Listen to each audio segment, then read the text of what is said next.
Hello, everybody. It is day 35 of Award Season Review, Season 2, and I am kicking off with the new theme, which I am calling the Rest of the Globes Mostly Week.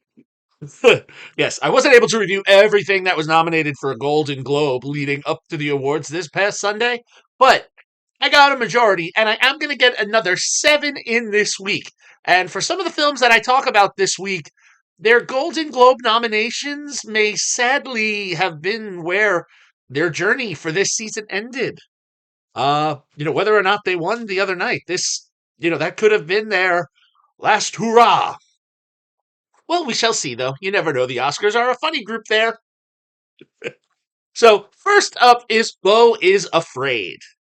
I wanted to start here because of the performance of Joaquin Phoenix, who I maybe wasn't as nice to yesterday when I reviewed Napoleon. Written and directed by Ari Aster, this for lack of a specific genre, I guess we could call this an absurdist horror comedy that when it was in theaters last spring, it had a total box office take of $11,480,078 with 8,176,562 of it coming from the domestic box office, with 3,303,516 coming from the international box office. Now, award season wise, aside from a few film festivals, Joaquin Phoenix was nominated for Best Actor in a Musical or Comedy for his performance. Now, I wonder if he would have still been there if we'd had the traditional 5 nominees. We had 6, maybe. He does have a history with the HFPA, but this was a whole new HFPA, so I'm not sure. But he was there, and his performance, you know what, I'll get to it. Aside from that, there has been no other major awards buzz for this film, and it was a little less than well received after Aster made such a huge splash with his first 2 films, Hereditary and Midsummer. But we have to see. This film may have been a little self-indulgent, but worthy enough to be in this set for this weekend, this season. So, the plot of Beau is Afraid is very loaded for its 3-hour runtime. I have said this, those of you that have been with me. 3-hour films, not always my forte unless they really can hook you and may the purpose to, be for 3 hours. So the plot. Without spoiling too much, let's see how I can do this. We start off with Beau, an only child raised by a single mother whose father died of interesting causes.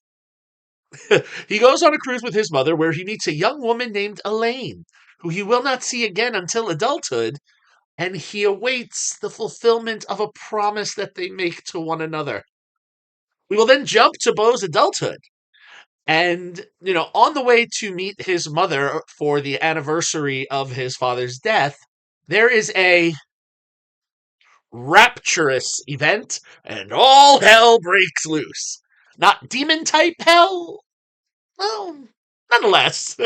And then, we will follow Beau as he just wants to get to his mother, and we will see as he deals with, homeless people attacking him, unstable veterans, angsty teens, too kind individuals, a traveling theater troupe, some more deaths, a waltz through the forest. Curious? How does this all string together? You gotta watch to see. Now, the one thing I want to say, why, Phoenix probably would have nabbed one of the 5 nominations for this at the Globes. I mean, his performance is a 5 out of 5. This film, Aster with this screenplay throws so much at him, but he's game. His character that he creates, Beau, is stuck in this state of arrested development that at times is both pathetic and laughable, and yet stalwart. Because, what he goes through, a lesser person might have just, given up. And Phoenix brings this wide-eyed, neurotic energy that grips you from start to finish. Now, along for the ride with Phoenix are some very strong performances. The ones I want to highlight, there are many, are Patti LuPone as his mother, Mona Wasserman, Amy Ryan and Nathan Lane as Grace and Roger, respectively, a married couple that Beau will encounter along his journey, and the always game and enjoyable Parker Posey as Elaine, the girl from Beau's past, who is now an adult like him. Aside from the performances, uh, not too much else. I mean, the screenplay, unfortunately, it's a little bloated at times. I mean, I listed all of the things he encounters. It doesn't really spoil the film. And it's almost like there was no editing done on this script. We go from one extreme to the next, just with him trying to get to his mother. Maybe it was about an hour too long. I could have done without some of the journey. But again, in the hands of a weaker actor, this film could be a train wreck. But Phoenix really is game and makes this watchable. Even the cringiest moments you can take.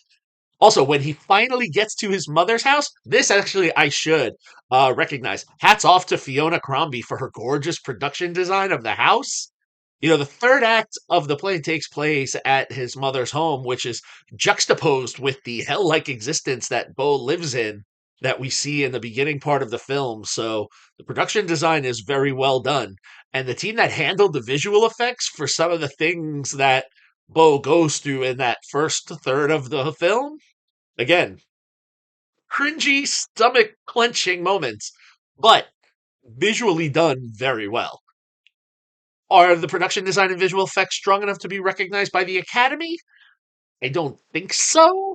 But again, crazier things have happened, but I think the chances are very slim. Overall, mainly again because of the script, while Phoenix's performance gets a 5 out of 5, the film as a whole gets a 3 out of 5 stars. Again, I wanted to follow up with Phoenix after Napoleon because I just didn't enjoy him, but I did enjoy him in this. In fact, he channeled some nice Joker energy in this one, which is what he did win his Academy Award for.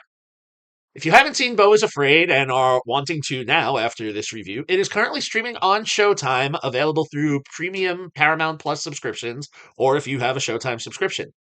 So there we go. A 3-star review for the first film of the rest of the Globe's mostly week. We've got 6 more to go in this set, and there are some strong ones coming. If you like what you heard here, please subscribe to my channel and spread the word. Help me hit 100 followers. We're over a third of the way there. We can do it. You can also follow me, Cinephile Mike, on all social media platforms and compare movie reviews with me on Letterboxd.